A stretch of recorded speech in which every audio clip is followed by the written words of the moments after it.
It's been a long year, a successful year, and we've done a lot of weddings and we learned a lot. And I can't help but share with you guys some of the things we've learned and some ways that you can elevate your wedding films that's worked for us this year in 2025, and hopefully that we hope to take with us in the year 2026. As always, guys, thank you for your support. Thank you for your likes and subscribes. It all helps.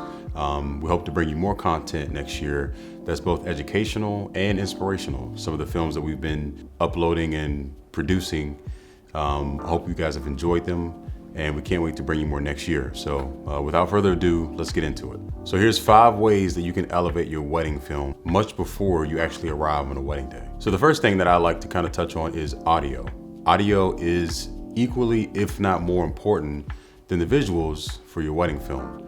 Of course, it's easy to collect a montage of clips and throw them over some music, but to truly capture the feeling of an actual wedding day, I think you really need audio bits. That includes speeches, vows, crowd interactions, hoorays, applauses, all the things that truly captivate what the wedding day sounded like. If you have a chance, the next time you're watching one of your favorite films, truly pay attention to some of the audio bits that you hear, the footsteps, ambient noises, the clicks, the whooshes.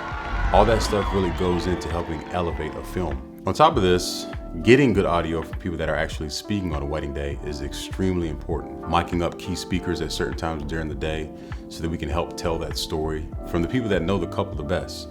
So that'd be the best man or the maid of honor, even the parents when they have their time to give speeches. These people know the couple the best. So this is why getting good audio from these moments is really important. And of course, the bride and the groom. Those vows, those first looks, even if it's not specific words, just reactions, gasp, all that stuff helps to tell the story that much more. Another way to kind of help elevate your wedding film is doing pre-shoots with your couple. Now, what is a pre-shoot? I like to describe a pre-shoot for me as the video equivalent of an engagement shoot for a photographer. So for photographers, a lot of times they use engagement shoots to get to know the couple, to add another layer to their final album, and get the couple to feel comfortable in front of the lens. And that's exactly what we use it for. You're getting your couple comfortable, used to working with you, seeing how you work behind the camera, and this adds another layer to your final film. You can get creative, ask questions to the couple, interview questions that you can work into the film, and you can even write out a script and be creative as you want. So this is a time for you to truly be relaxed. It's not as stressful as a wedding day. And you give the couple a chance to meet you before the wedding day. And like I said before, you can use these clips in the actual wedding film itself. You can use it as a save the date or announcement film for the couple, but I truly like to use these clips in the film to give the film that much more depth and variety. Different outfits, different locations, different settings, different shots that you might not be able to get on a wedding day, you can do on a pre-shoot. So I highly recommend offering pre-shoots as another package option if you aren't already. This is a really fun option to add and a great way to get to know your couple and for the couple to get to know you, more importantly. Understanding your camera.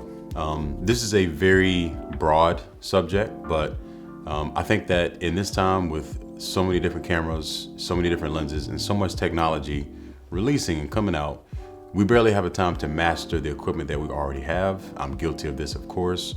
I love looking at gear reviews on YouTube and seeing what new gear is coming out, but it's important for us to slow down and really master the tools that we already own. Mastering your camera settings is definitely a good way to elevate your wedding films. For example, really honing in on frame rates, switching frame rates, and the importance of when to use these certain frame rates is a helpful thing to have on a wedding day.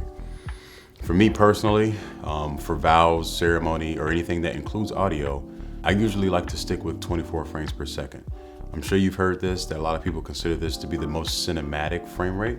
I'm not gonna say that. There's different times to use different frame rates for sure. But for me, I like the motion blur at this frame rate. It looks natural. And to further make a point on this is also understanding the frame rate, but also understanding what shutter speed to match with that frame rate. So as a rule of thumb, your shutter speed should be twice what your frame rate is. So if you're shooting at 24 frames per second, then your shutter speed should be at 1/48th. Just a tip for you guys in case you didn't know that. I'm sure that most of you did know that, but it doesn't help to maybe further expound on these points for people that are still learning. But to my original point, understanding camera settings is important and helpful to know. Another example is when to use a lower aperture or when to use a higher aperture.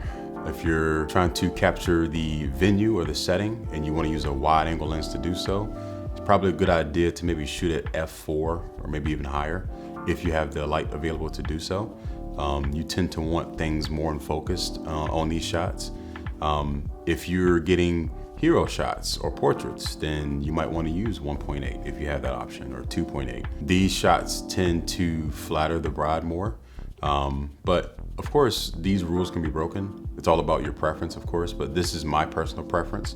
If we're shooting just portraits or hero shots, as I like to call them, I like to use a lower aperture, and I also like to use 60 frames per second. These are shots that I know that I may use slow motion for and sprinkle into the film in between the shots that I'm, of course, shooting at 24 frames per second.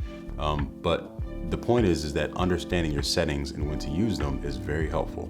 I'll make a longer video about this at a later date to kind of understand when to use different frame rates, when to use certain apertures, when to use certain shutter speeds. I know I just talked about the rule of double your shutter speed for the frame rate, but this can be broken and intentionally at certain times. There's something called slow shutter. You know, if you're shooting at 24 frames per second, sometimes I like to slow my shutter down to get more motion blur and really have that dramatic look in certain situations, and being tasteful about it too and not overdoing it. The next way that you can elevate your wedding film is reception lighting. Now I want to preface this by saying, yes, you know, this is 10 years for me, so I've had time to invest in equipment, I've had time to invest in myself, and it gets pricey after a while, but eventually you want to invest in good lighting for the reception. Not every venue that you go to is going to have great lighting, up lighting. The DJ is not going to always have lights that you can depend on to get these shots when it gets really dark outside, especially during this time of the year, during the winter months when the sun sets extremely fast. So if you can, I start by investing in one good key light, eventually two, so that you can light the reception how you want it to. That way your wedding film doesn't have a huge drop off when it comes to the reception. You know, think about it. You've been shooting in beautiful light all day. You've got these beautiful decorations that you've been capturing, these flattering angles, these flattering spots with good lighting, and then the reception comes and your film kind of takes a downturn because there's no good lighting or ambient lighting for the reception. So this is why it's good to invest in a good key light. We've been using Amaran lights. The 60X is a really affordable light. You can get two of them and two light stands in the reception. And with two of these, you can pretty much light an entire reception space for the most part. You know, you may be in a bigger space or you may be outdoors where you have to get creative, but for the most part, it covers your needs as far as lighting, especially during important moments like speeches and toasts where you really want to keep, like I said, the quality as high as when the day started. So invest in some good reception lighting, and this will definitely go a long way in your wedding film. Sound design. Now this kind of goes hand in hand with the audio portion that I talked about earlier, but this is more so in the post-processing. Sound design is something that I encourage all of you to do some research on. And by sound design, I mean the sound effects, the reverb, the risers, the whooshes that you might use while you're editing your film. And one thing that's helped us this year that's been a game changer and something that I highly recommend is the film score pack that we purchased. 2 packs actually. They have 3 packs total, I believe now, but we purchased volume 1 and volume 2 and have been very satisfied. So the film score pack is a collection of not just sound effects, but actual film scores, similar to those that you see in your favorite films. I think they're perfect for wedding films because they are, to me, subtle yet impactful. They are great ways to enhance the music that you may select from MusicBed or whatever service that you may be using. But they can be also used by themselves, like standalone. I know filmmakers that have solely used the scores and sound effects from the Film Score Lab, from the Film Score Pack, and not needed to use any music whatsoever from their subscription. So it just shows you how creative you can get with using these different effects and sounds and that you can get. Now in these packs you have violins, cellos, different instruments, piano hits, different things that you can use to really add so much more layers to your film, literally. So guys, these are just a few ways that you can elevate your film.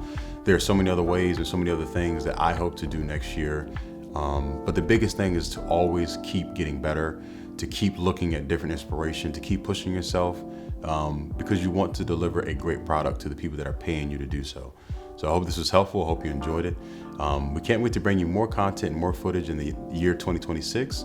And speaking of that, I hope all of you have a Merry Christmas and a Happy New Year, and we can't wait to see you in the next one. Thanks, guys.